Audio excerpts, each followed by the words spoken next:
Hello everyone, and welcome to my General Hospital official channel. I hope everyone is having a wonderful day. Before we begin, please hit the subscribe button and give this video a thumbs up. According to General Hospital teasers, Heather Weber's obsession is leaving Pentonville in order to spend time with Ace Cassadine. Heather may soon obtain her wish if she has Rick Lansing on her side. Attempts by Portia Robinson to manipulate Heather's test results in order to prevent her release were unsuccessful. Nowadays, Portia is only attempting, with Ava Jerome's assistance, to hide her dubious action and safeguard her career. It appears like Rick will finally succeed in having Heather's sentence reversed and her released from prison. But Heather should actually be concerned about what might occur to her if she gains her freedom. Heather is, after all, something of a pariah in Port Charles. Heather is an obvious choice for a whodunit given the harm she has caused and the number of people who would be interested in getting even. It's not difficult to see Heather ending up in serious danger and losing her life. There will be no shortage of suspects if the recently liberated Heather is hurt or even suffers a deadly consequence. To make sure Heather never again harms Trina Robinson or anyone else, Portia may decide to take matters into her own hands. Another possibility would be Ava, both for Trina's benefit and as payback for Heather having once cheated on her. Due to his relationship with Britt Westbourne, Brad Cooper and Liesl Albrecht may be under suspicion. Not to be overlooked is Sasha Gilmore Corbin, who has demonstrated that she is capable of going over the line. Police may also suspect Heather since Sasha must still want her to pay for what happened to Brando Corbin. If Esme Prince reappears later and starts working against Heather, she might even end up on the suspect list. It makes likely that after Heather is free, a major mystery will surround her because other spiteful personalities might also be implicated. Do you believe that Heather's release will result in a hazardous circumstance? Will Heather have to battle for her life at GH or perhaps suffer a terrible end? Stay in for updates on Heather's freedom and the potentially devastating news that follows, as our forecasts suggest that she might wish she was back at Pentonville by the end of all this. Violet's principal meets with Chase and Brooklyn in his office. He is aware that Violet is going through a difficult time, but he is sure they will get through it together. They concur that continuing contact and going to therapy are smart ideas. The principal lets Diane in and watches them go. In the event that Violet's one transgression is used against her, she threatens to file a lawsuit. Chase and Brooklyn pull Diane aside and reassure her that they've handled it, knowing that Tracy sent her. Shortly after, Willow and Wiley arrive at Bobby's, followed by a tearful Lucas. Willow and Lucas greet one another, and then Wiley is thrilled to see his great-uncle Lucas. Michael offers Lucas an awkward hug as they arrive, and Maxie greets Lucas home with joy. Following additional awkward small talk, Lucas apologizes and departs. Maxie goes after him. Michael and Willow talk about Lucas at a table as Wiley wears headphones. With Wiley, Michael knows he eased their burden when he didn't have to. Willow describes Michael in the same way. She's a mom, and she owes it all to him. Wiley is drawn in when they tell him of his previous residence with Uncle Lucas, who looked after him. Wiley takes off, unfazed, anticipating their boat day. At Bobby's burial, Maxie discovers Lucas. He is overjoyed by Wiley's apparent happiness and gushes about him. Though it was difficult for him, he knew Michael would provide him with an amazing life. He'll be an amazing uncle now. Maxie tells him she's back with Spinelli and that she's extremely happy when he asks how she's doing. All he has ever desired for her is that. She reciprocates the sentiment and asks about his personal life. He begs her not to push him in the direction of a relationship or try to set him up. She agrees, sort of, but not really.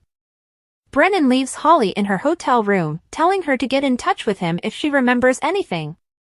After their previous encounter, Holly confides in Felicia that she is afraid to see Robert again. Also, she is hesitant to reach out because of Mac's disapproval. Felicia tells her to find a way forward with Robert, she'll handle Mac. Lucky takes a moment in the hospital to comprehend Aiden's statement. "I'm your father, and I love you without exception," he declares in the end. If Aiden has ever questioned that, he apologizes, but he assures him that nothing will alter how he feels about him. As they embrace, tears rise up in both of their eyes. Later, Lucky is reminded of Luke when Aiden tells his father about his baking company, and Luke would find it to be pretty awesome. After fresh reassurances from the principal concerning Violet, Brooklyn and Chase return home. Violet is informed that although the principal thinks highly of her, she will be suspended for the remainder of the week and will need to apologize to the boy at school. Brooklyn also makes fun of her grandmother for reporting Diane. Holly enters Robert's office trembling. "It's about time you showed up," he says. She asks, "You've been waiting for me?" "My entire life," he answers. Liz receives a call regarding Lucky's test results while she is worrying to Terry about Aiden and Lucky at the hospital. She enters the meeting room just as Aiden is in awe of all the locations Lucky has been. As Lucky vows he won't leave Port Charles until he sees Aiden, Aiden gets up to see a buddy. After the teenager leaves, Elizabeth informs Lucky that he isn't a good fit for Lulu. Next on General Hospital, Dante angrily informs Rocco it's not happening after Lucky erupts at customers in Bobby's. "I refuse to allow it." Maxie finds Lucas at Bobby's grave. He gushes about Wiley, thrilled with how happy he seems. It was hard for him, but he knew Michael would give him a wonderful life. Now, he'll just rock the uncle role. When he asks about her, Maxie says she's back with Spinelli, assuring him she's very happy.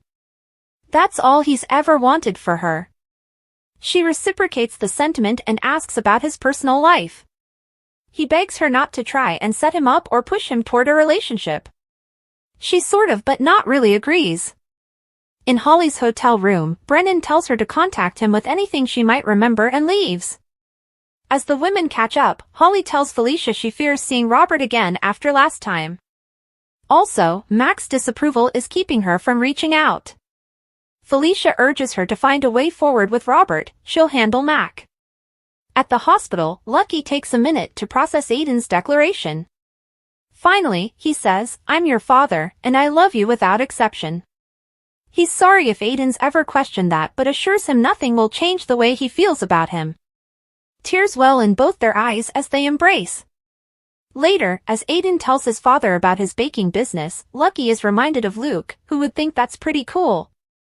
After more reassurances from the principal about Violet, Brooklyn and Chase return home.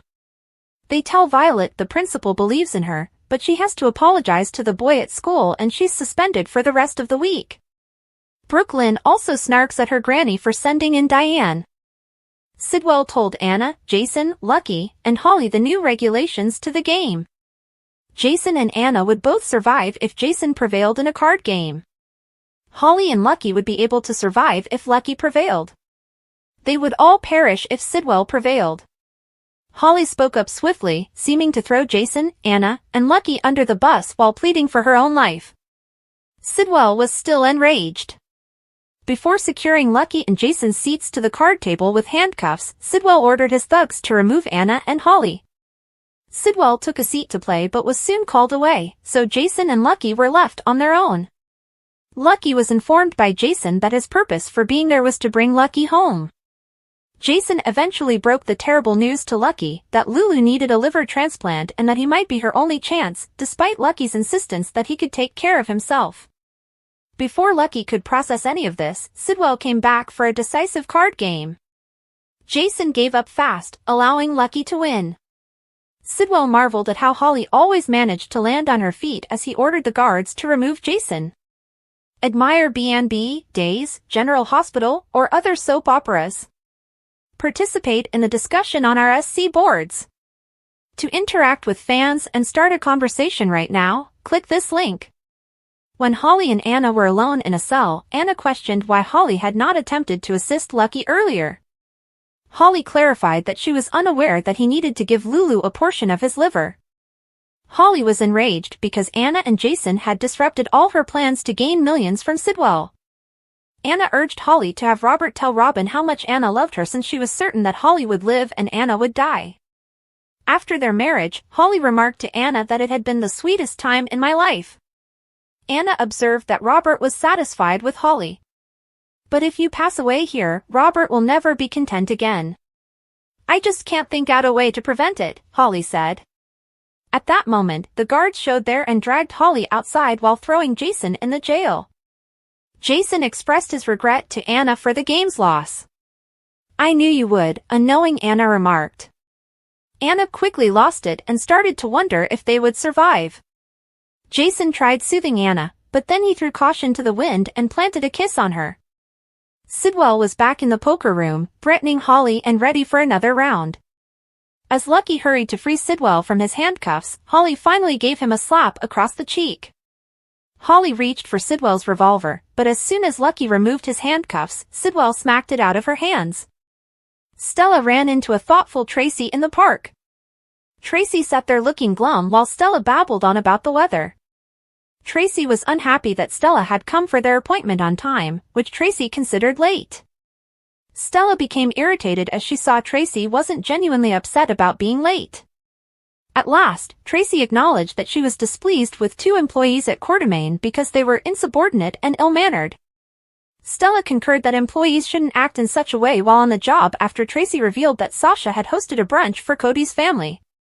But Tracy had to acknowledge that Sasha and Cody had taken the day off to attend the brunch. Stella realized right away that Tracy's true issue stemmed from her feelings for Cody. Tracy promptly disclaimed to be in love with Cody. Stella expressed her opinion that Tracy shouldn't feel that way, but she could understand if she did. "That Cody's a tall drink of water," Stella said in jest. Stella realized that Tracy considered Cody a close friend and that Sasha and Mac were not the people she wanted to replace her. Tracy had lost two pals that year, Finn and Gregory, Stella pointed out. Stella didn't want to lose another friend because she knew Tracy was going through a difficult moment. At last, Tracy acknowledged that Cody made her think of Luke. Stella and Tracy carried on their conversation, discussing loves, families, and former friends. In the end, Tracy expressed her regret for her behavior and expressed her hope that Stella would be open to another meeting. "Are you still not able to identify it?" Stella smiled and remarked, "A good friend when they're sitting right next to you." As James arrived at the Whodunit stables for his riding lesson, Sasha and Cody were having a private moment. In order to allow James and Cody to spend quality time together, Sasha made herself unavailable. Cody was asked about his relationship with Sasha by James. James was told by Cody that Sasha was someone who had faith in him even when he had no faith in himself. Later, just as Tracy entered the stables and gave them a sharp look, Cody and Sasha began having sex on the table. Drew quarreled with Ned on Valentine's standing in the Whodunit solarium. Similar to Michael, Drew made fun of Ned for choosing to work with Valentine.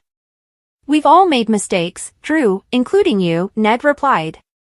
Drew insisted a new CEO was necessary for ELQ. Drew wanted Michael to take over, but Ned felt he should be the one. Ned brought up the fact that Drew had only taken on the Whodunit surname in order to run for office as they continued to quarrel. Ned also brought up Drew's legal issues with the SEC. Before things became too heated, Willow and Michael entered. Drew indicated that he had nominated Michael as the next CEO of ELQ. Willow went to the boathouse in order for Michael to get together with Ned and Drew. Drew pretended to be leaving as well, asking Ned and Michael to work things out. Ned told Michael that while he trusted Michael, he didn't trust Drew once Drew left. "I acknowledge that Drew is a quintessential Whodunit. He is self-centered and will take what he wants even though you have good intentions, Michael. That doesn't guarantee Drew does too. I can never trust him completely." Ned remarked, "You wouldn't either, if you were intelligent." Later, when Ned and James had some time to ourselves, James asked him if he ever gave anyone kisses. Ned acknowledged that he did, but only with Olivia, his wife. Although James observed that Maxie and Spinelli enjoyed sharing kisses, he had a question. If kissing makes people happy, then why would one make Willow sad? Astonished, Ned asked James. James agreed to provide Ned further explanations when he was asked. James stated bluntly, "I heard Willow telling Aunt Nina that she felt bad about kissing Drew." Later, knowing Willow would be there, Drew found himself at the boathouse. Although Willow was not pleased to see Drew, he wanted to express regret for upsetting her on their date with Michael.